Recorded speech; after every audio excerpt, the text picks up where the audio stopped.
তখন আমরা কমু তেল বিনা চলে না দুনিয়া। ঠিক না?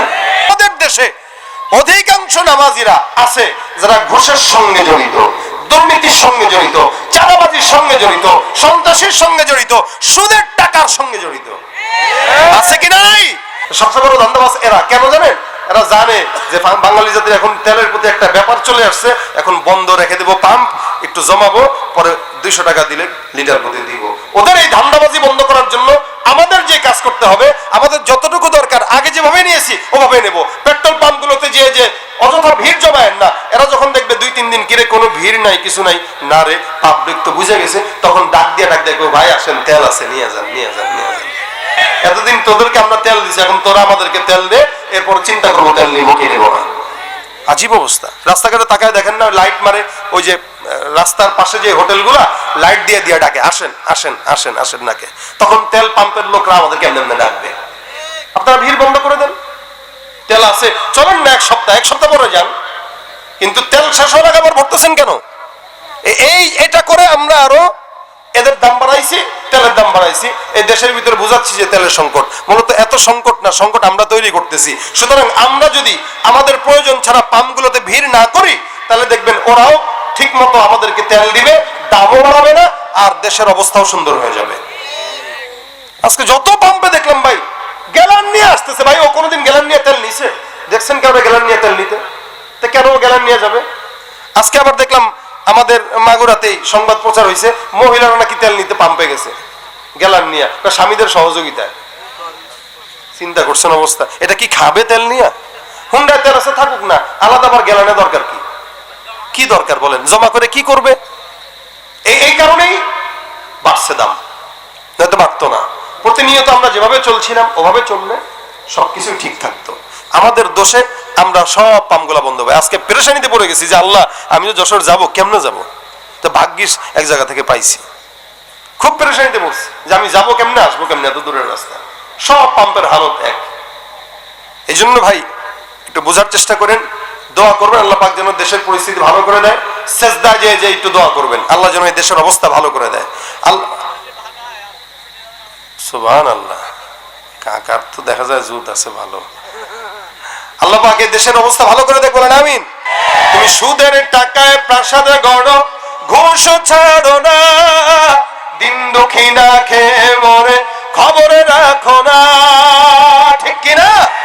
সুদের টাকায় প্রাসাদ গড়ো, ঘুষ ছাড়ো না, দিন দুঃখী না খেয়ে মরে খবরে রাখো না। তুমি ঘুষ খেয়ে অবিচার করো সাজিয়া প্রধান, তুমি ঘুষ খেয়ে অবিচার করো সাজিয়া প্রধান। তুমি কেমন মুসলমান, তুমি কেমন মুসলমান? নামাজের সাথে নাই পরিচয়, মানো না কোরআন। নামাজের সাথে নাই পরিচয়, মানো না কোরআন। তুমি কেমন মুসলমান? তুমি রমজান এলে রাখো না রোজা, দিনকে করো আঘাত। পয়সা কড়ির নেই তো অভাব, দাও না তো যাকাত। ঠিক না? রমজান এলে রাখো না রোজা, দিনকে করো আঘাত। পয়সা কড়ির নেই তো অভাব, দাও না তো যাকাত। তুমি ইমানদারির বড়াই করো, নেই তোমার ইমান। তুমি ইমানদারির বড়াই করো, নেই তোমার ইমান। তুমি কেমন মুসলমান, তুমি কেমন মুসলমান? নামাজের সাথে নাই পরিচয়, মানো না কোরআন। তুমি কেমন মুসলমান?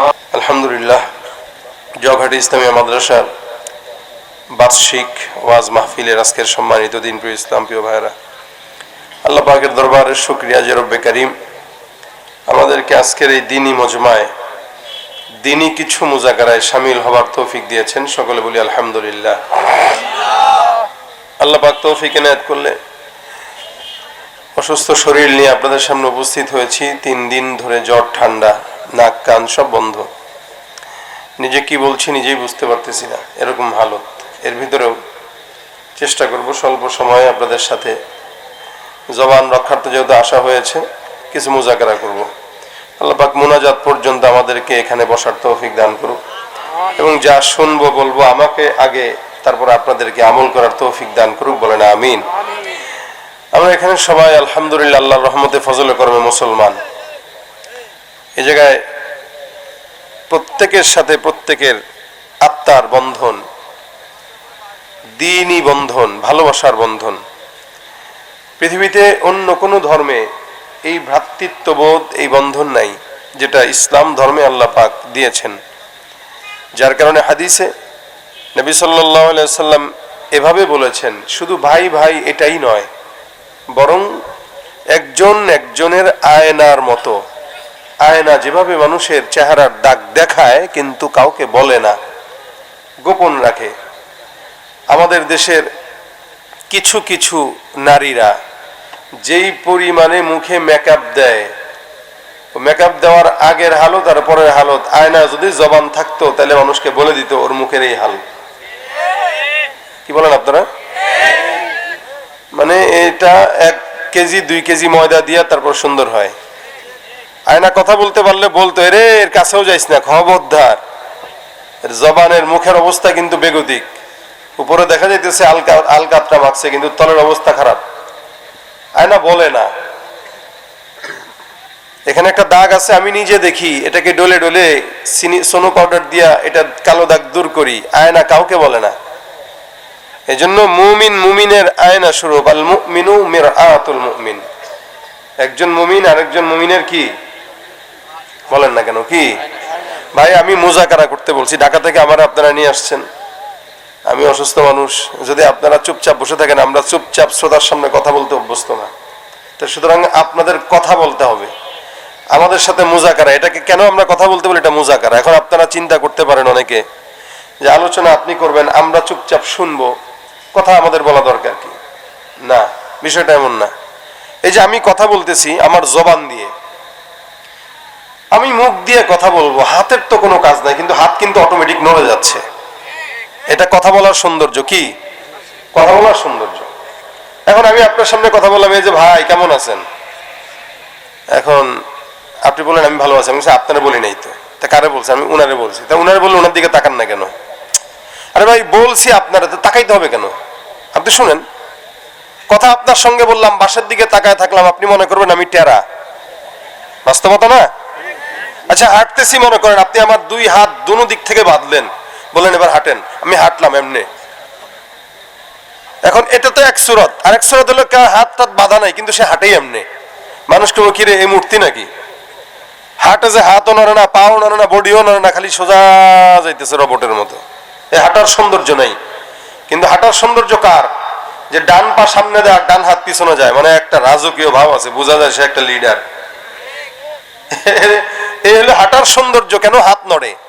কথার সৌন্দর্য হাত নড়ে। ঠিক বক্তার বক্তব্য সৌন্দর্য শ্রোতাদের স্বতঃস্ফূর্ত জবাবের মাধ্যমে হয়। আপনাদের আওয়াজ আমার জবান থেকে অনেক কিছু বের করতে পারবেন, আবার আপনারা কৃপণ হয়ে বসে থাকবেন, আমি চুপচাপ 2-4টা কথা বলে চলেও যেতে পারবো। কারণ বয়ান সারা বছর করতে হয়, এত শরীরে জুত নাই। তো শ্রোতা যদি জুতের হয় তাহলে জুত অটোমেটিক বেড়ে যায়। আপনারা কি জুতের হবেন না বেজুতের হবেন? হবেন ইনশাআল্লাহ। আওয়াজ দিয়ে দেখায় দেন নারায়ে তাকবীর, আরো জোরে লিল্লাহে তাকবীর। আসবে বিজয় রক্ত আর জীবনের বিনিময়। আওয়াজ দিয়া আসবে বিজয় রক্ত আর জীবনের বিনিময়। বিপ্লব মানে জীবন দেয়া, বসে থাকা নয়। সে কোনদিন আসবে না রে, করো যদি ভয়। আসতে কয়, জোরে বলেন ঠিক কিনা? বিজয় কি ভয়ে হয় না সাহসে হয়? ওয়াজও চুপ থাকায় হয় না, কথা বলতে হয়। কথা ঠিক আছে? লড়াইয়ের ওই ময়দানেতে যেতে তোমাকে হবে, প্রয়োজনে সব রক্তটুকু জমিনেই ঢেলে দেবে। লড়াইয়ের ওই ময়দানেতে যেতে তোমাকে হবে, প্রয়োজনে সব রক্তটুকু জমিনেই ঢেলে দেবে। তবুও তোমায় লড়তেই হবে, মানিবে না পরাজয়। তবুও তোমায় লড়তেই হবে, মানিবে না পরাজয়। বিপ্লব মানে জীবন দেয়া, বসে থাকা করো যদি ভয়। একসঙ্গে, সে কোনদিন আসবে না রে। এটা আওয়াজ না, এটা ফালতু হইতেছে। আবার, সে কোনদিন আসবে না রে, সে কোনদিন আসবে না রে। আসবে বিজয় আর জীবনের বিনিময়, আসবে বিজয় রক্ত আর জীবনের বিনিময়, বিপ্লব আর জীবন দেয়া সে কোনদিন আসবে না রে করো। মজা মাইরা শুনবেন চুপচাপ, আর আমি একা একা গলায় ভাঙ্গা নিয়ে গাবো, এটা হবে না। কষ্ট আমিও করবো, আপনারাও করবেন। কথা বলেন ঠিক কিনা? এটাই আমাদের ইসলামী বিনোদন, ইসলামী সংস্কৃতির বিনোদন। কি বলেন ঠিক না?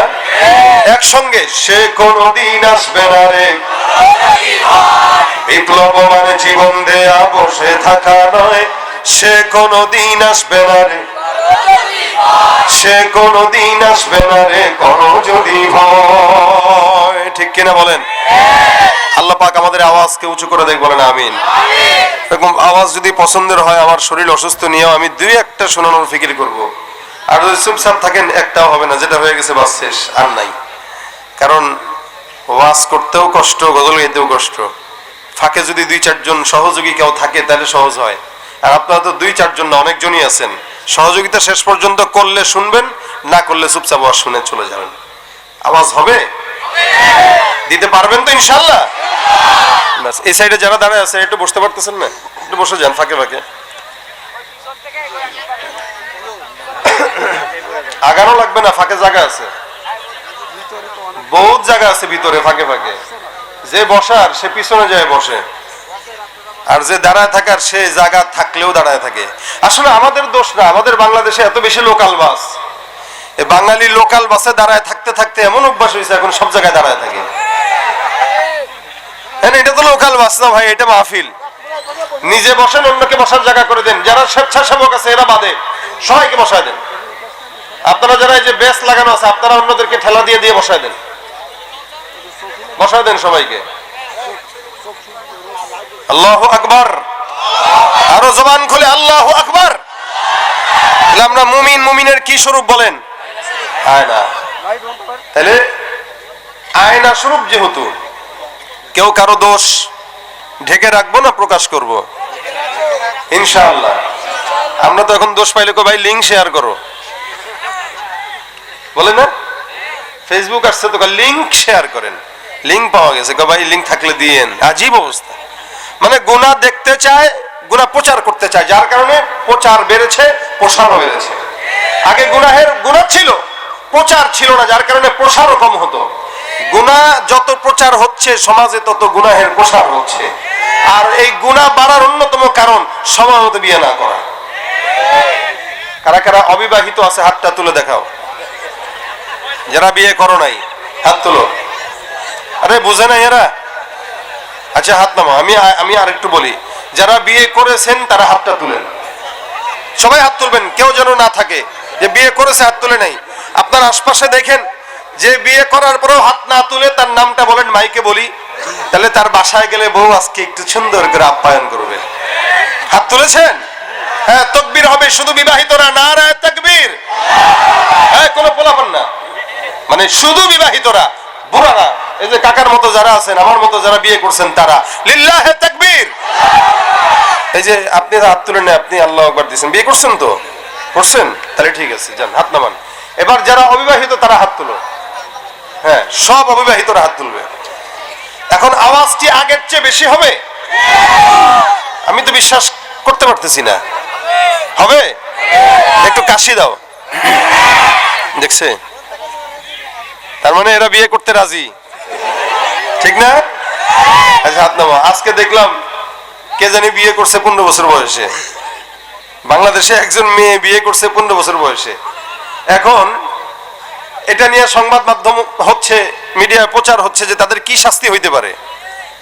কেন শাস্তি হবে? 15 বছরে বিয়ে করছে এই কারণে, অর্থাৎ বাল্য বিবাহ। দেখেন আমাদের দেশে এই সমস্ত নারীবাদী নাস্তিক মন মানসিকতার লোকেরা বাল্য বিবাহের প্রতি যতটা যত্নবান, বাল্য প্রেমের বেলায় তারা ততটাই বেখবর। অর্থাৎ বাল্য বিবাহ করলে জায়েজ নাই, বাল্য প্রেম যে করে বেড়ায় ওটার দিকে কারো নজর নাই। বাল্য বিবাহের আগে বাল্য প্রেম রোধ করা দরকার।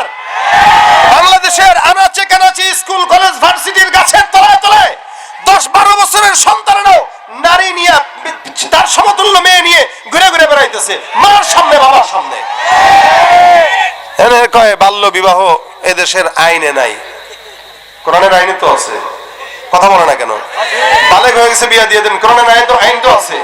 কোরআনের আইন যদি কেউ মানে, দেশের আইন করলে গেলে যা, আমাদের আপত্তি নাই, কিন্তু আল্লাহর আইন তো মানছি ইনশাআল্লাহ। ভাই, আমাদের দেশের প্রত্যেকটা জায়গায় জায়গায় গুনাহ বাড়ার পিছনে একমাত্র কারণ সময় মতো বিয়ে না দেওয়া, ঠিক না?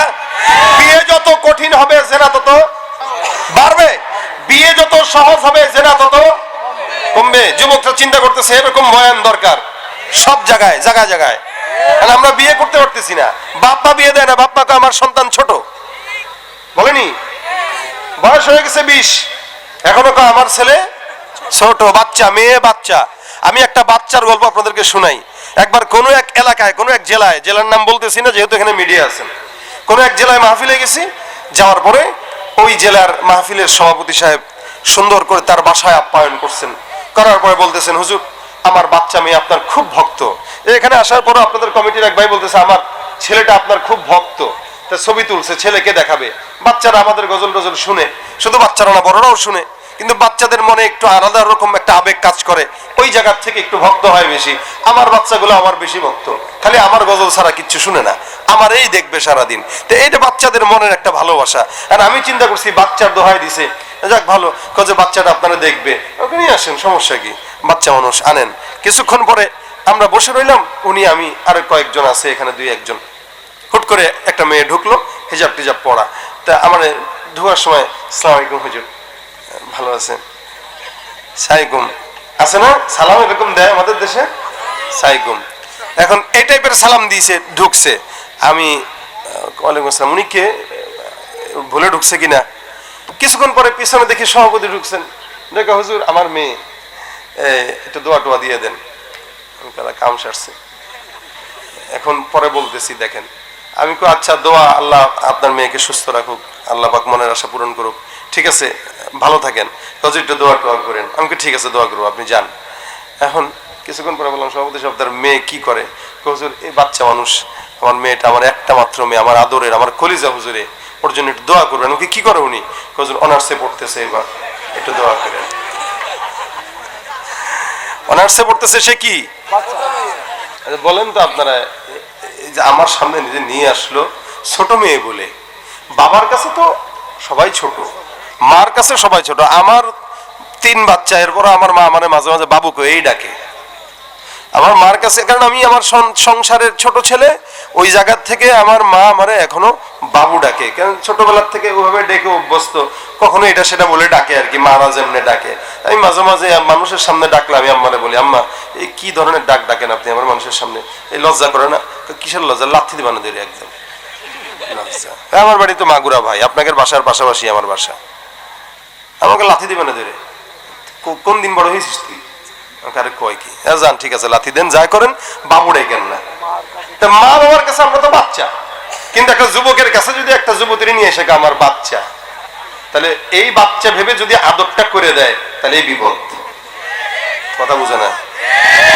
যারা বোঝার তারা বুঝেন, যেগুলো বুঝেন না এগুলো হাসাও দরকার নেই, ঠিকঠাকও করা দরকার নেই, কারণ সব কথা তোমাকে বুঝতে হবে না। এখন অবিবাহিত যেগুলা, এগুলা যে খালি বয়স 20-22 বছর হইলে বুঝে এরকম না। অনেক সময় আমাদের দেশে আমি যতটুকু না বুঝি, আমার চাইতেও 8-9 বছরের ফলে তার চেয়ে বেশি বুঝে। এই জন্য পর্দার বিধান কিন্তু এগুলোর উপরেও আছে, কারণ এই বেশি বুঝে পাটনা, এই পাটনার লগেও পর্দা করবেন। যেগুলো অবিবাহিত, বয়স হয়েছে, আল্লাহ পাক এদের বিয়ের ব্যবস্থা করে দেয়। সুবহানাল্লাহ, দাঁড়ায় আমিন করতেছে সে, চিন্তা করছেন? আমিনের ঠেলায় দাঁড়ায় গেছে অর্ধেক। তাহলে অবিবাহিত যারা, তারা একবার তাকবীর হবে, লিল্লাহে তাকবীর। আওয়াজ কি এতটুকুই আছে? আরেকটু বাড়বে, বাড়বে। এটা জুত নাই, এই পোলাপান গুলার জোরও নাই, জুতও নাই। লিল্লাহে তাকবীর। আলহামদুলিল্লাহ, আল্লাহ পাক এই মজমাকে কবুল করুক, আমাদের আজকের আশা বসা সব নাজাতের উসিলা বানায় দেখ, বলেন আমিন। আমরা মুসলমান হিসেবে আল্লাহ পাক আমাদেরকে পাঠিয়েছেন, দায়িত্ব দিয়েছেন। ইসলামের মৌলিক ভিত্তি মুসলমান হিসেবে আমাদের জানা উচিত, এবং আমরা আশা করি জানি। কয়টি? হ্যাঁ বলেন না, সবাই বলেন। 5টি। ইসলামের মৌলিক ভিত্তি 5টি। এই 5টির সর্বপ্রথম রাসূল বলেন, বুনিয়াল ইসলামু আলা খামসিন শাহাদাতি আল্লা ইলাহা ইল্লাল্লাহ ওয়া আন্না মুহাম্মাদুর রাসূলুল্লাহ। ইসলামের মৌলিক পাঁচটির ভিতরে সর্বপ্রথম কালেমা পাঠ করা, লা ইলাহা ইল্লাল্লাহ মুহাম্মাদুর। এটা পরে আমরা কি হই? মুসলমান হই। এটা তো ইসলাম কবুল করার সবচেয়ে বড় মাধ্যম। এখন তো মুসলমান হইলেন, হওয়ার পরে কি কাজ? 2 নাম্বার কি? ইকামাতিস সালাহ, কালেমা, নামাজ, রোজা, হজ, যাকাত। এই 5টা ইসলামের মৌলিক ভিত্তি। কিন্তু ঈমানের পরে সর্বপ্রথম এবং সর্বোত্তম যেই আমল, সেটা হচ্ছে সালাত তথা নামাজ। ঈমানদার তো হয়ে গেলেন কালেমা পড়ে, এরপরে ঈমানকে ঠিক রাখবেন কি রাখবেন না, এটার জন্য নামাজ দরকার। রাসূল বলেন, একজন কাফের একজন মুমিনের ভিতরে সবচেয়ে বড় পার্থক্য হইল নামাজ। যে ঈমানদার সে নামাজ পড়বে, যে কাফের সে পড়বে না, এটাই স্বাভাবিক। আমাদের দেশের ঈমানদারেরা নামাজ পড়ে না, যার কারণে সকালে ফজরের নামাজের চিত্র একরকম, জুমার নামাজের চিত্র একরকম। ফজরের নামাজ দেখলে মনে হয় এদেশে কোনো ঈমানদার নাই, সব নাস্তিক। আর জুমার চিত্র দেখলে মনে হয় এদেশে কোনো নাস্তিক নাই, সবই ঈমানদার। কি কথা বুঝেন নাই? জুমার নামাজে লোকের অভাব নাই, ফজরের নামাজে লোক খুঁজে পাওয়া যায় না। অথচ ঈমানদার দাবি করে নামাজ নাই, রোজা নাই, যাকাত নাই, হজ নাই, জাস্ট দাবি করে ঈমানদার। এজন্য আল্লাহ রাসূল বলেন, ইকামাতিস সালাহ, নামাজ প্রতিষ্ঠা করো। ঈমানদার হইছো, ঈমানকে টিকা রাখার জন্য নামাজ। কারণ ঈমান এটা মুমিনের কমে আর বাড়ে। আল্লাহ রাসূল হাদিসে বলেন, আল ঈমান হুয়া ইয়াজিদু ওয়া ইয়ানকুসু। ঈমান এটা বাড়ে আর কমে। বাড়ে কমে মানে লাইটের ভোল্টেজ যখন বাড়ে পাওয়ার বাড়ে, ভোল্টেজ যখন কমে তো পাওয়ার কমে। এক সাহাবী রাসূলের কাছে বলতেছেন, ইয়া রাসূলুল্লাহ, আমার ঈমান যে আছে না নাই এটা বুঝবো কিভাবে? নবী বলেন, যন্ত্র আছে তো। বলে, কি যন্ত্র? আল্লাহ রাসূল বলেন, মসজিদে যাও, নামাজে দাঁড়াও, তেলাওয়াত করো। যদি মসজিদে গেলে নামাজ পড়লে তেলাওয়াত করলে দিলে শান্তি লাগে, বুঝবা ঈমান ঠিক আছে। আর যদি দিলে অশান্তি লাগে, বুঝবা ঈমান ঠিক নাই। ঘুষ খাইলে যদি মজা লাগে, তাহলে বুঝবা ঈমান ঠিক নাই। সুদের কারবারি করো, মজা লাগে, ঈমান ঠিক নাই। অর্থাৎ ভালো কাজ ভালো লাগবে, খারাপ কাজ খারাপ লাগবে, এ হলো ঈমানের আলামত। আর ভালো কাজ ভালো লাগে না, খারাপ কাজ খারাপ লাগে না, এটা হলো কুফরির আলামত, বেঈমানের আলামত। এখন আপনার ঈমানকে টিকা রাখার জন্য খারাপ কাজ থেকে বেঁচে থাকতে হবে, নেক কাজ করতে হবে। এটার জন্য 1 নম্বর উপায় হলো নামাজ। কি বলেন? আল্লাহ পাক বলেন, ইন্নাস সালাতা তানহা আনিল ফাহশাই ওয়াল মুনকার। নিশ্চয়ই নামাজ এমন একটা ইবাদত, যে ইবাদতটা বান্দা যখন পূর্ণাঙ্গভাবে আদায় করে, আল্লাহ পাক রব্বুল আলামিনের ওই বান্দার নামাজটা বান্দাকে যাবতীয় সকল প্রকার গুনাহ থেকে বান্দার হেফাজত করে। সকল প্রকার গুনাহ, ফাহশা ওয়াল মুনকার, এখানে 2টা শব্দ ব্যবহৃত হয়েছে। ফাহশা গুনাহ মানে যত ইচ্ছাকৃত গুনাহ, অর্থাৎ গালিগালাজ, এটা সেটা মানুষ ইচ্ছাকৃত যে সমস্ত গুনাহ করে, এটাকে বলা হয় ফাহশা। আর মুনকার মানে অনিচ্ছাকৃত গুনাহ, কিন্তু সে ইবাদত মনে করে করতেছে, এই টাইপের গুনাহ। অনেক মুহাদ্দিসিন একটা মুফাসসির একটা এভাবে বলেন যে যা সে গুনাহ মনে করে করে না, নেক মনে করে করতেছে, কিন্তু আসলে গুনাহ, অথবা সে জানেই না কিন্তু গুনাহ, এগুলো মুনকার। তাহলে কেউ যদি নামাজ আদায় করে ইচ্ছায় অনিচ্ছা যত গুনাহ হবে, সব গুনাহ থেকে নামাজ তাকে কি করবে? হেফাজত করবে। বলেন কি করবে? বাঁচায় দিবে। অর্থাৎ নামাজ আর ঘুষ একসঙ্গে হবে না, নামাজ আর সুদ একসঙ্গে হবে না। কিন্তু আমার সত্য না মিথ্যা? নামাজ যারা পড়ে ঘুষও খায়, আসলে কি নামাজি নাকি বেশধারী? বেশধারী, নামাজি না। নামাজ আর ঘুষ সুদ একসঙ্গে হইতে পারে না। আল্লাহ পাক নামাজ কেউ পড়লে আল্লাহ পাক বলছেন নামাজ তার গুনাহ থেকে তাকে বাঁচাবে। যেহেতু বাঁচাইতে পারে নাই, তার মানে তার নামাজ ঠিক নেই। নামাজ এমন একটা ইবাদত, যে ইবাদতটা বান্দার সঙ্গে আল্লাহর কথা বলার বড় মাধ্যম। এই জমিনে আপনি আমি, প্রধানমন্ত্রী, এমপি, মন্ত্রী, যাদের সঙ্গে কথা বলতে পারি, আমাদেরকে ভাগ্যবান মনে করি। বড় কোনো আউলিয়া কেরাম বুজুর্গানে দিনদের সঙ্গে কথা বলতে পারলে নিজেকে ধন্য মনে হয়। মুসা নবী আল্লাহর সঙ্গে কথা বলতেন। আল্লাহ পাক রব্বুল আলামিন বলেন, ওয়া কাল্লামাল্লাহু মুসা তাকলিমা। মুসা পয়গম্বর সব নবীদের মধ্য থেকে আলাদা, যার কারণে আল্লাহর সঙ্গে কথা বলতেন। আল্লাহ পাক তার নামটা দিয়েছেন কালিমুল্লাহ। মুসা পয়গম্বর যখন কথা বলতেন জায়গাও ছিল আলাদা, সব সময় কথা বলতেন পারতেন না, নির্দিষ্ট সময় নির্দিষ্ট জায়গা। এবং আল্লাহ আর মুসা পয়গম্বরের মাঝখানে 70,000 নূরের পর্দা। সুবহানাল্লাহ। এত পর্দা ভেদ করে আল্লাহ পাক রব্বুল আলামিন মুসা পয়গম্বরের সঙ্গে কথা বলতেন। মুসা নবীকে আল্লাহ পাক ডাক দিয়া বলেন, মুসা, আমি আল্লাহ পাক রব্বুল আলামিন তোমার সঙ্গে কথা বলি, নির্দিষ্ট জায়গা নির্দিষ্ট পর্দা আছে। আল্লাহ পাক রব্বুল আলামিন তারপরে তোমার সঙ্গে কথা বলে। হে পয়গম্বর মুসা, আমি আল্লাহ পাক রব্বুল আলামিন এমন একদল বান্দা জমিনের মধ্যে প্রেরণ করব, যে সমস্ত বান্দাকে আমি আল্লাহ এত সম্মান দান করব, ওই বান্দার সঙ্গে আমি আল্লাহ নির্দিষ্ট সময় নয় নির্দিষ্ট জায়গা নয়, বান্দা যখন চাইবে আমি আল্লাহ ওই বান্দার সঙ্গে একটা পর্দাও লাগবে না, পর্দা ছাড়া বান্দার সঙ্গে কথা বলবো। তোমার সঙ্গে যখন কথা বলি 70,000 পর্দা থাকে, ওই বান্দাদের সঙ্গে কথা বলতে পর্দা নাই। আমি আল্লাহ পাক রব্বুল আলামিনের বান্দা যখন চাইবে আমি আল্লাহর সঙ্গে নামাজের মাধ্যমে কথা বলবে। আল্লাহ পাক রব্বুল আলামিন বলেন, পয়গম্বর মুসা, ওই বান্দারা আখিরি নবী পয়গম্বর মুহাম্মদুর রাসূলুল্লাহ সাল্লাল্লাহু আলাইহি ওয়াসাল্লাম, তারা যখন নামাজের মধ্যে দাঁড়ায় তেলাওয়াত করবে আলহামদুলিল্লাহি রাব্বিল আলামিন, আমি আল্লাহ বান্দার জবাব দিয়ে ডাক দিয়া বলবো হামিদানি রব্বি। বান্দা নামাজের ভিতরে দাঁড়ায় দাঁড়ায় এক একটা আয়াত করে তেলাওয়াত করবে, আমি আল্লাহ পাক বান্দার আয়াতের জবাব দিয়ে বান্দার সঙ্গে কথা বলবো। যার কারণে বলা হয় নামাজটা মুমিনের মেহরাজ। আল্লাহর নবী আল্লাহর সঙ্গে নামাজ কথা বলেছেন মেহরাজে, যে দেখা করেছেন মেহরাজে যে, আর এই উম্মতরা আল্লাহর সঙ্গে নামাজের মধ্যে দাঁড়ায় আল্লাহর সঙ্গে দিদার নসিব করবে। সুবহানাল্লাহ। এ মুসলমান ভাইরা, নামাজটা এমন একটা ইবাদত যেটা আল্লাহর সঙ্গে বান্দাকে নৈকট্যশীল করে, নিকটবর্তী করে। যার কারণে আল্লাহ পাক রব্বুল আলামিন বলেন, ওয়াসজুদু ওয়াকতারিব, বান্দা সিজদা দাও, আমি আল্লাহর নিকটবর্তী হও।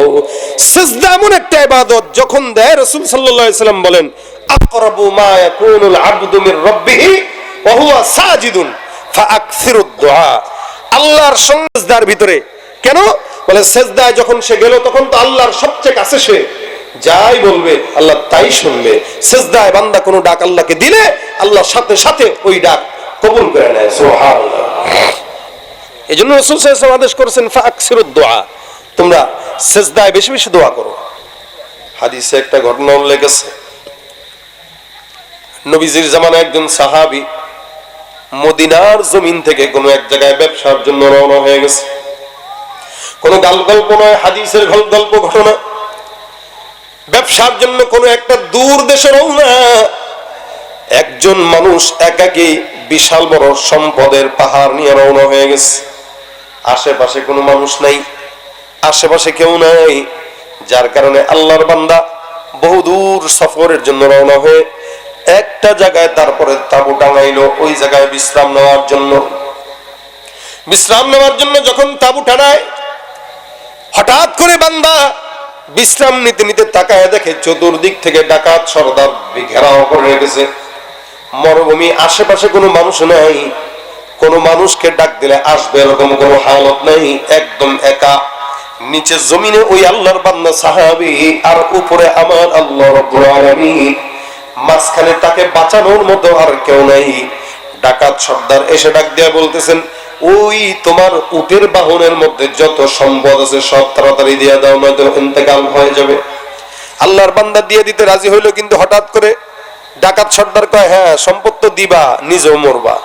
কয় ভাই সম্পদ নেন নেন, আমারে মারেন না। স্বাভাবিক বিষয়, আমরাও আল্লাহ না করুক কেউ ডাকাতের কবলে পড়লে এটাই বলে, ভাই যা নেন নেন, মোবাইল নেন, টাকা নেন, আঘাত দিয়েন না।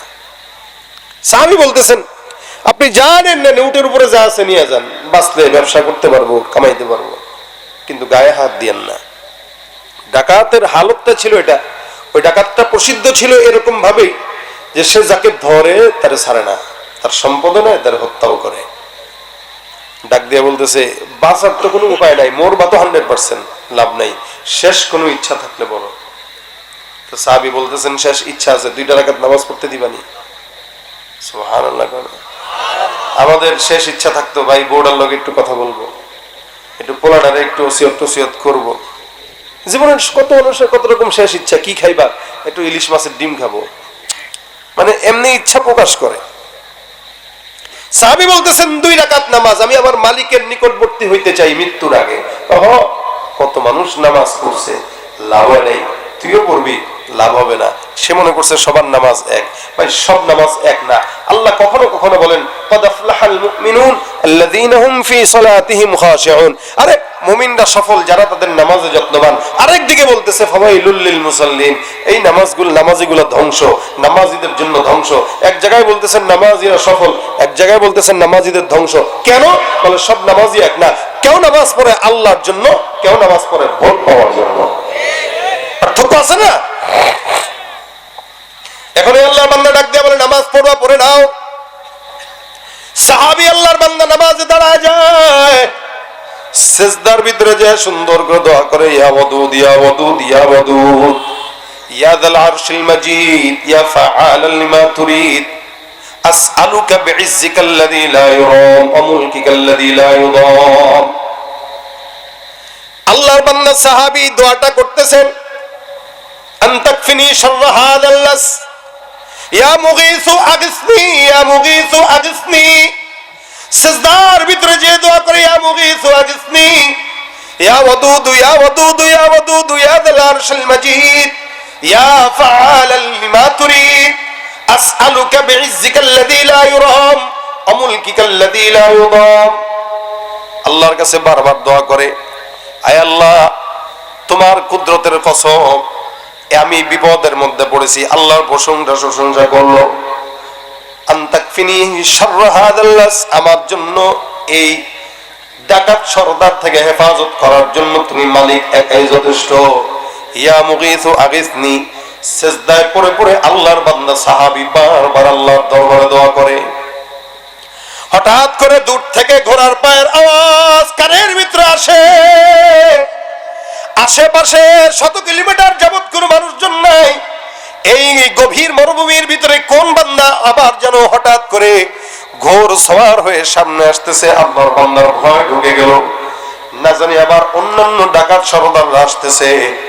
আল্লাহর বান্দার কাছে সামনে এসে একজন বান্দা ডাক দেয়া বলে, এ আল্লাহর বান্দা মাথাটা উঠাও।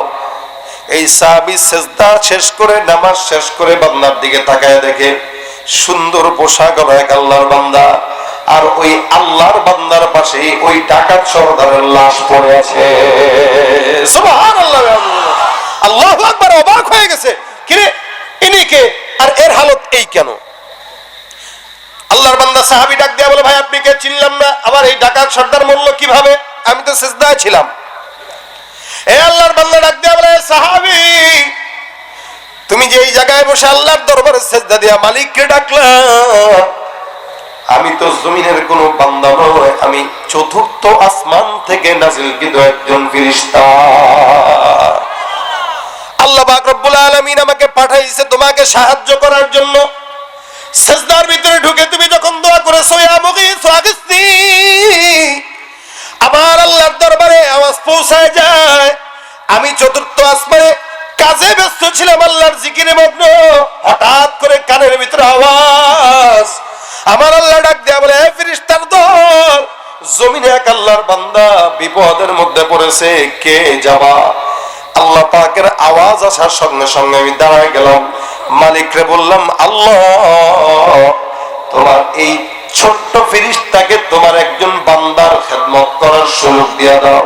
আমি আমার আল্লাহর আদেশ পাওয়ার পর 4র্থ আসমান থেকে তোমার কাছে আসলাম। তুমি যেইভাবে সিজদারত অবস্থায় মালিককে ডাকছো, আসমানে খবর পৌঁছায় গেছে, আল্লাহ পাক আদেশ দিয়েছে আমি যেন তোমাকে বাঁচানোর জন্য ডাকাত সর্দারকে হত্যা করে তোমাকে নিরাপদে তোমার গন্তব্যে পৌঁছায় দেই।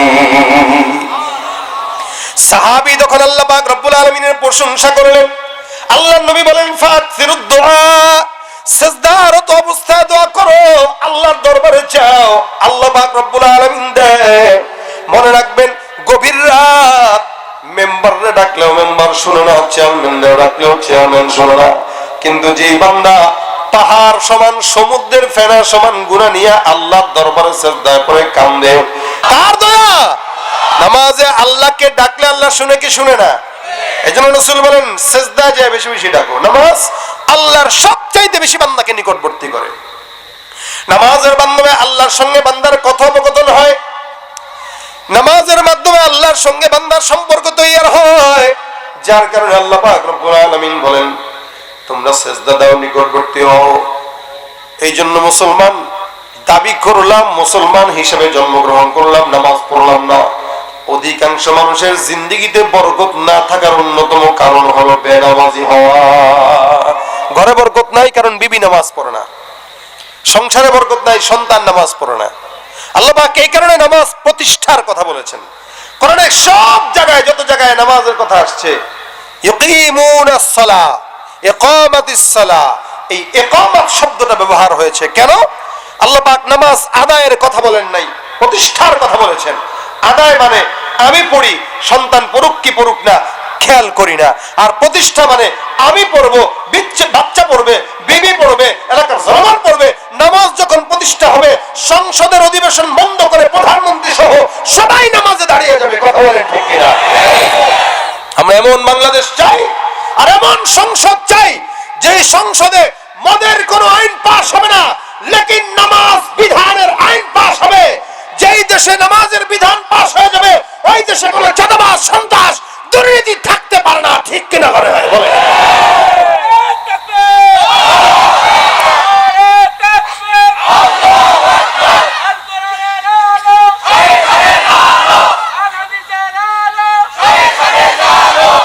নামাজ কি লাগবে? প্রতিষ্ঠা। বলেন কি লাগবে? এলাকায় যারা দায়িত্বে আছেন আপনাদের জন্য কথা। কেউ যদি চেয়ারম্যান হয়, এখন তো চেয়ারম্যান মেম্বার নাই, সামনে আবার নির্বাচন আসলে চেয়ারম্যান মেম্বার হবে। এলাকার এমপি যদি থাকে কেউ, বাস তাদের দায়িত্ব হলো অন্তত আমি আমার এলাকায় নামাজের বিধান কায়েম করব। আমি আমার এলাকায় কোন আযানের সময় কোন দোকানপাট বন্ধ থাকতে পারে না। ভাই এক সাহাবী, এক তাবেঈ ছিলেন বিখ্যাত, সাঈদ ইবনুল মুসাইয়িব রাহমাতুল্লাহ আলাইহি, বহুত বড় একজন বিখ্যাত তাবেঈ ছিলেন। ওনার আদত ছিল, যদিও সাহাবা তাবেঈদের আদত ছিল এটা, যে নামাজের প্রতি তারা যত্নবান ছিলেন। বিখ্যাত এই তাবেঈ সাঈদ ইবনুল মুসাইয়িব আযানের আগে আগে মসজিদে যেতেন, সব সময় আযানের আগে আগে যেতেন। একবার ওনার খাদেম ওনাকে প্রশ্ন করলো যে হযরত, নামাজ পড়লেই তো হয়, জামাতের সাথে নামাজ পড়বেন, আল্লাহ পাক নামাজে যত্নবান হইতে বলছেন, তো নামাজে যত্নবান, কিন্তু সব সময় 5 ওয়াক্ত আমি আমার জিন্দেগিতে আপনাকে দেখেছি যে আপনি আযানের আগে আগে মসজিদে যান, আধা ঘন্টা আগে মিনিমাম মসজিদে হাজির হয়ে যান। কেন? অনেক সময় কাজের ব্যস্ততায় 10 মিনিট পরে গেলে সমস্যা কি, নামাজ তো পড়লেন। আগে আগে যাওয়ার কারণ কি? সাঈদ ইবনুল মুসাইয়িব বলেন, শোনো, আযানের আগে আগে কেন যাই? আযানটা তো দেয় মুয়াজ্জিন, কিন্তু কার তরফ থেকে ডাকা হয়? আল্লাহ। এই শব্দগুলো কে শিখাইছেন? আল্লাহ।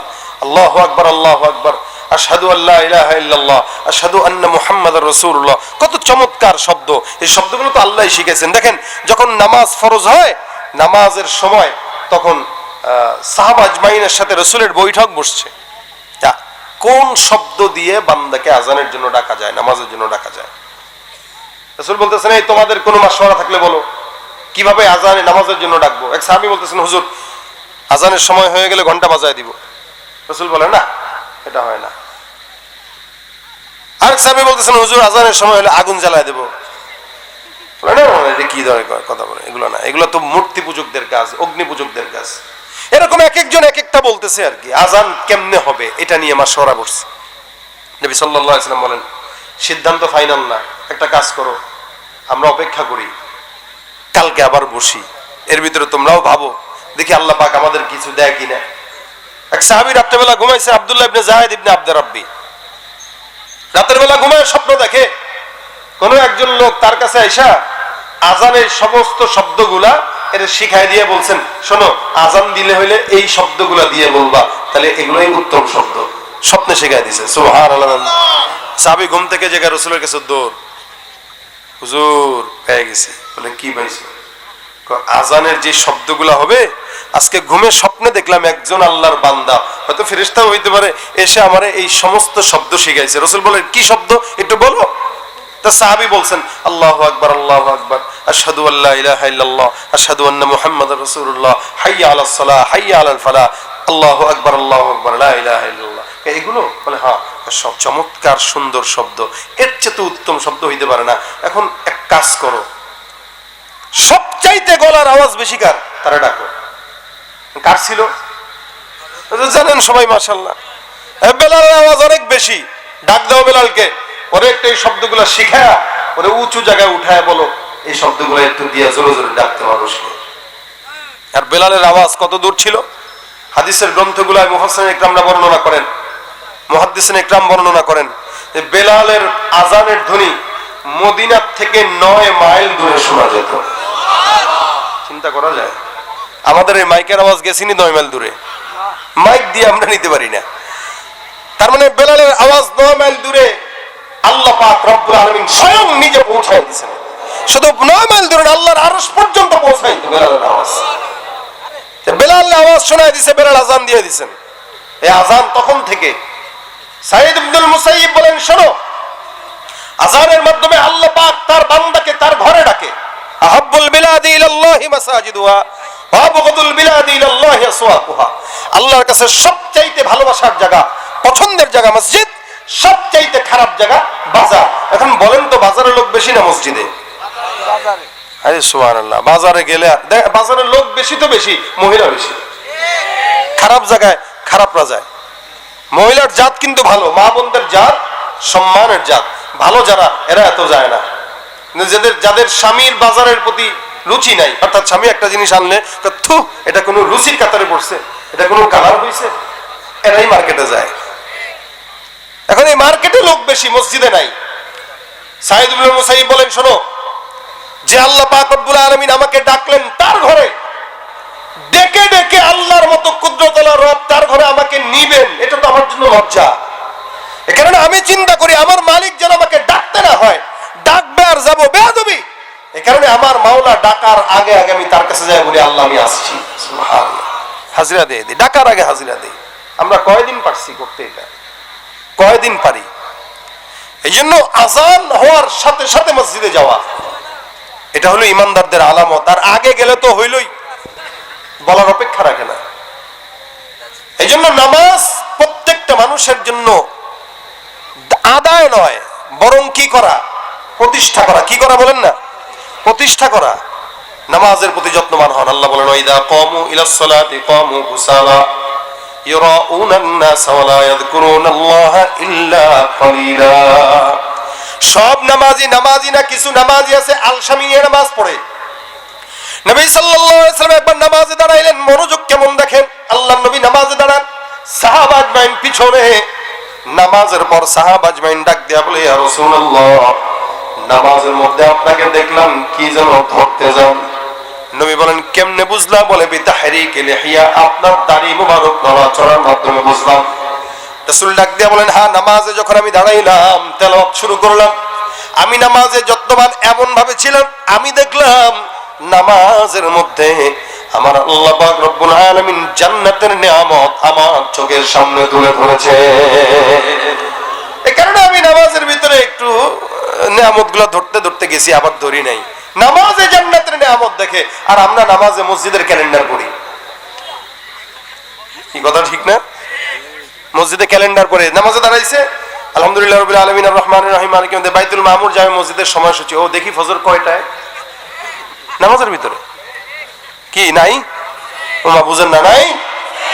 আবার সূরা ফাতিহার পরে আলাম তারা কাইফা আসহাবিল ফিল নামাজে মোবাইল ফোন বন্ধ করুন। ইন্নালিল্লাহ, মোবাইলটা তো খোলা, ওই গেছে নজর হয়ে গেছে, নামাজ শেষ।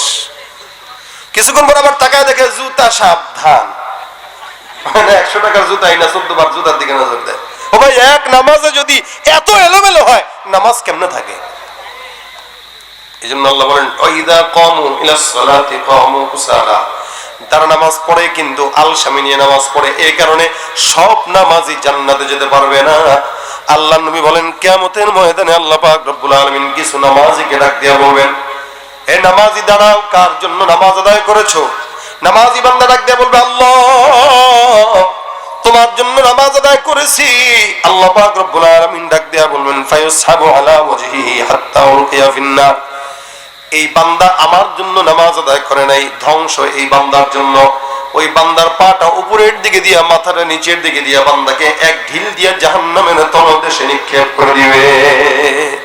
সব নামাজি জান্নাতি না। আর যে নামাজি নামাজ যত্নবান করেছে, মিফতাহুল জান্নাতিস সালাহ, চাবি তো রেডি আছে, তালার সাথে লাগাবে, একটা ঘষা দিবে, জান্নাতের দরওয়াজা খুলে যাবে। সুবহানাল্লাহ। এই নামাজ পড়া দরকার আছে না নাই? দরকার না ফরজ? বলেন জোরে। যারা দরকার মনে করে এরা পড়ে না, আর যারা ফরজ মনে করে তারা পড়ে। পাগলে প্যান্ট আর লুঙ্গিরে দরকার মনে করে, কারণ পাগল কোনোদিন প্যান্ট লুঙ্গি পরে, কোনোদিন পরে না, লেঙ্গা থাকে। আচ্ছা, আমি যে জুব্বা পরেছি এটা দরকার, যাই পড়ছি। ফারা পাঞ্জাবি পরলেও কোনো সমস্যা ছিল না। গেঞ্জি পরে আসলেও আপনারা এমনি বলতেন যে হুজুরে গেঞ্জি পরে কেমনে ওয়াজ করে, এমনি বলতেন, কিন্তু পাগল বলতেন না। কিন্তু যদি মোটামুটি কিছুই যদি না থাকে তাহলে কি বলবেন? পাগল বলবেন। মনে করেন পাগড়ি টাগড়ি সবই আছে, একটা লোক মসজিদে নামাজ টামাজ পড়তেছে, নিচের দিকে তাকা দেখেন লুঙ্গি নাই। কিরে বেটা লুঙ্গি ছাড়া নামাজ আদায় করতেছে? উস্কা ভাই, পাগড়ি পরে নামাজ পড়লে দ্বিগুণ সওয়াব বলে শুনছি হুজুরের মুখে। এটা লুঙ্গি কই? লুঙ্গি মিয়া, দূর মিয়া, সুন্নাত আদায় করেন, লুঙ্গি পরে। সে পাগল না? একটা মানুষ লুঙ্গি ছাড়া থাকে মানে পাগল। নামাজ এটা ফরজ। লুঙ্গি ছাড়া মানুষকে যেমন পাগল বলা হয়, ঠিক ফরজ বিধান ছাড়া যারা চলে দুনিয়াতে সবচেয়ে বড় পাগল তারা। এই জন্য নিয়ত করেন, নামাজে যত্নবান হন। নামাজ ছাড়া আর অন্য কোনো কাজ আমাদের নাই, এটা সবার প্রথম কাজ। সাহাবা আজমাইন ঈমান আনার পরে রাসূলের কাছে যায় যদি বলতেন, হুজুর ঈমানদার হয়েছি, এখন কি কাজ বলেন? নবী বলতেন, এখন ঈমানদারের পরে সর্বপ্রথম কাজ হলো নামাজ। নামাজের প্রতি যত্নবান হও, এরপর অন্যান্য কাজ করো। আমাদের সমাজের যুবকরা যদি নামাজ পড়তো, সমাজে এত অন্যায় অবিচার বাড়তো না। সমাজের যুবকরা নামাজি না বলেই অন্যায় বাড়ছে, অবিচার বাড়ছে, সন্ত্রাসী অন্যান্য কার্যক্রম বাড়তেছে। আজকে আমি আপনাদের এলাকার যত যুবকরা আছে, আমি আপনাদের যুবকদের কাছে আবদার করতে চাই, আজকে থেকে নিয়ত করেন, কারা কারা নামাজ পড়বেন একটু হাতটা তুলে দেখা দেন। ইনশাআল্লাহ। হাত উঠাইতে এত দেরি হয় কে? মানে নিয়ত করবেন, ঠেলা দিয়ে করা লাগবে। আল্লাহ পাক তৌফিক দান করে বলেন আমিন। হাত নামান। এই যে যারা নিয়ত করেছেন, যদি 10 জন মানুষ যদি নামাজের নিয়ত করে যে আজকে থেকে নিয়ত, ভাই যৌবন বয়সটা নামাজের বয়স, বুড়া বয়স না। বুড়া বয়সটা হলো যেগুলো পড়বেন এগুলো হলো বোনাস, যৌবন বয়সটা হলো আসল। কারণ বুড়া বয়সে অজু রাখা যায় না। এক অজু করতে গেলে 2 বার অজু ভাঙে, পা ধুইতে গেলে একবার ভাঙে, মুখ ধুইতে গেলে একবার ভাঙে, আবার নামাজ পড়তে দাঁড়ায় সেজদা দিতে উঠতে গেলে আবার ভাঙে, বারবার ভাঙে। কিন্তু জওয়ান বয়সে আসরের নামাজের অজু দিয়া এশারের নামাজ পড়া যায়। এই জন্য আল্লাহর হাবিব বলেন, 7 প্রকার মানুষ আল্লাহর আরশের নিচে ছায়া পাবে, অকলবুহু মুআল্লাকুন বিল মাসাজিদ। এর ভিতরে 1 নম্বর অন্যতম হচ্ছে যাদের অন্তর মসজিদের সঙ্গে জোড়া লেগে থাকে। সুবহানাল্লাহ। তাহলে আমরা আমাদের অন্তরকে মসজিদের সঙ্গে জোড়া লাগায় রাখবো। মসজিদ আমাদের ঘর বানায় নেব, যে এটাই আমার ঘর, আমি এখান থেকে বের হই শুধু আমার অন্যান্য কাজ করার জন্য, বাকি সময় আমি এখানেই কাটাই। এই দেখবেন যেই ব্যক্তি বিপদে পড়লে মসজিদে যায়, সেজদা দেয়, সে যেই শান্তি পায়, শান্তি অন্য কোনো জায়গায় পায় না। বিপদে পড়ার পরে মসজিদে একটু বসে দেখেন কতটা শান্তি। তাই আমাদের যুবকরা যেন নামাজ পড়ে। প্রত্যেকটা ঘরের স্বামীরা তাদের দায়িত্ব হলো বিবি নামাজ পড়ে কিনা খেয়াল করা, সন্তান নামাজ পড়ে কিনা খেয়াল করা। এভাবে যদি খেয়াল করে করে আমরা নামাজি হয়ে যেতে পারি, ইনশাআল্লাহ আল্লাহ পাক রব্বুল আলামিন আমাদের জিন্দেগিতে বরকতময় করবেন, আমাদের সব কিছুকে বরকতময় করবেন। তো নামাজ ধর্ম তো ইনশাআল্লাহ, যুবকরা ধর্ম তো ইনশাআল্লাহ। আল্লাহ তৌফিক দান করে বলেন আমিন। নামাজের মাধ্যমে কথা হবে আল্লাহর সাথে, আল্লাহর নিকটবর্তী হব, এবং নফল নামাজের সেজদাগুলোতে বেশি বেশি আল্লাহর দরবারে দোয়া করব। কি বলেন? বেশি বেশি দোয়া করবেন। দেশের জন্য দোয়া করেন। দেশের যে পরিমাণ তেলের সংকট চলতেছে, আল্লাহ যেন সংকট দূর করে দেয়। বলেন আমিন। আল্লাহ যেন এই যে ইরান আর আমেরিকা, ইসরায়েল, এই সমস্ত যুদ্ধ যেন আল্লাহ বন্ধ করে দেয়। আর আমিন জোরে বলেন মিয়া, নাকি আপনারা যুদ্ধ লাগলে খুশি? হ্যাঁ, ঠেলা তো বুঝেন নাই এখনো। আজকে ঢাকার থেকে আসতে যায় যত পাম্পে দাঁড়াইছি, আরে সুবহানাল্লাহ, মনে হইলো মানে এই দেশের মানুষ এত বেহায়া কেন বুঝি না। ভাই তেলের সংকট আমরা লাগাইছি কেন জানেন? তেল আছে হুন্ডায়, এরপর আবার গেছি। যে লোক 50 টাকার তেল নিত, ওই লোক এখন 500 টাকার তেল নেওয়ার জন্য প্রত্যেক দিন সিরিয়াল ধরে। কেন? দরকার কি? আর যেই জিনিসে নিষেধ করা হয়, আল ইনসানু হারিসুন ফিমা মুনিয়া, মানুষের হালত হইলো যেই জিনিসের ব্যাপারে নিষেধ করা হবে ওই জিনিসের প্রতি খালি দৌড় দিবে। দেখি না এটা কি আছে, এটা তাকাইস না বেটা, তাকাইস না, তাকাইস না। কি ভাই একটু দেখি না, কয় বেটা দামি জিনিস, অন্য জিনিস তাকাইস না, ধরিস না বেটা, দিছে হাত, টাকা দেয় ঘু। ভালো হয়েছে না এবার? মানা করছিলাম না, ভালো ভাবছি তো কি না কি, এরকম অবস্থা হয়েছে আর কি। আমরা প্রতিনিয়ত যেভাবে চলি, প্রতিনিয়ত আমরা যেভাবে চলি সেভাবে যদি চলতাম তাহলে পেট্রোল পাম্পের মালিক গুলাও এত ধান্দাবাজি করতে পারতো না। নামাজ পড়বো তো ইনশাল্লাহ, আমাদের মা বোনদেরকে পড়াবো, বাচ্চাদেরকে, বিবিদেরকে, ঘরের যাদেরকে দেখি প্রতিদিন অন্তত একজনকে নামাজের দাওয়াত দেব। তাহলে আজকের মজমার কামিয়াব এই জায়গায় হবে যে এখান থেকে যদি 5 জন নামাজি হই অথবা যাওয়ার পরে 5 জনকে দাওয়াত দিতে পারি, তা আশা করা যায় ইনশাআল্লাহ আমাদের সমাজ সুন্দর হবে, দেশ সুন্দর হবে, আমাদের দেশের গুনাহ, অন্যায়, অবিচার এগুলো কমে যাবে। আল্লাহ পাক তৌফিক দান করুন, বলেন আমিন। নাস্তিকতা নিপাত যাক, দিন ইসলাম জিন্দাবাদ। নাস্তিকতা নিপাত যাক, দিন ইসলাম জিন্দাবাদ। কোটি প্রাণে একই আওয়াজ, খোদাদ্রোহী ছাড় পাবে না, এই বাংলায় ঠাই হবে না, মুসলমানরা জেগেছে আজ। ঠিক কিনা? জোর কদমে সামনে চলো, বজ্র কণ্ঠে আওয়াজ তুলো, সবাই মিলে একই তালে দাও না স্লোগান, নারায়ে তাকবীর, নারায়ে তাকবীর, দিন ইসলাম, দিন ইসলাম, জিন্দাবাদ, জিন্দাবাদ। ইসলামেরই জন্য দেশের হয়েছে জন্ম, ইসলামের বিরুদ্ধে গেলে দেশ হবে ভিন্ন। ইসলামের বিরুদ্ধে যারা নিয়েছ অবস্থান, এই বাংলায় ঠাই হবে না, যাও হিন্দুস্তান। ও জোর কদমে সামনে চলো, বজ্র কণ্ঠে আওয়াজ তুলো, সবাই মিলে একই তালে দাও না স্লোগান, নারায়ে তাকবীর, নারায়ে তাকবীর। মুসলমানের এই দেশেতে নাস্তিকদের ঠাঁই নাই, নাস্তিকদের পক্ষে যারা তাদের কোনো রক্ষা নাই। এই দেশেতে থাকতে হলে কোরআন মানতে হবে, কোরআন না মানলে তারা বিতাড়িত হবে। ও জোর কদমে সামনে চলো, বজ্র কণ্ঠে আওয়াজ তুলো, সবাই মিলে একই তালে দাও না স্লোগান, নারায়ে তাকবীর, নারায়ে তাকবীর। আল কোরআনের আলো ঘরে ঘরে জালো, নারায়ে তাকবীর। আল্লাহ পাক মজমাকে ভরপুর কামিয়াবি দান করুক। যারা মাদ্রাসায় দান করেছেন আল্লাহ পাক সকলে দান কবুল করবেন, আমিন। এই মাদ্রাসার জন্য দোয়া করবেন, বিশেষ করে যারা এখানে আছেন, আপনাদের সন্তান আছে 2 জন 3 জন, আপনাদের সন্তানকে স্কুলেও পড়াবেন, পাশাপাশি স্কুলে একজনকে পড়াইলে একজনকে মাদ্রাসায় দিবেন। এতে কি হয় মোটামুটি বোঝা যায় যে আমার স্কুলে যে পড়ছে ডাক্তার হওয়ার পর তার অবস্থা কি, আর আলেম হওয়ার পর তার অবস্থা কি। দুইটাই দরকার। আপনার সন্তানকে ডাক্তার বানান, ইঞ্জিনিয়ার বানান, যা কিছু বানান, তবে বানানোর আগে কোরআনের জ্ঞানটা শিখান। এতে কি হবে, অন্তত ডাক্তার হবে, কসাই হবে না।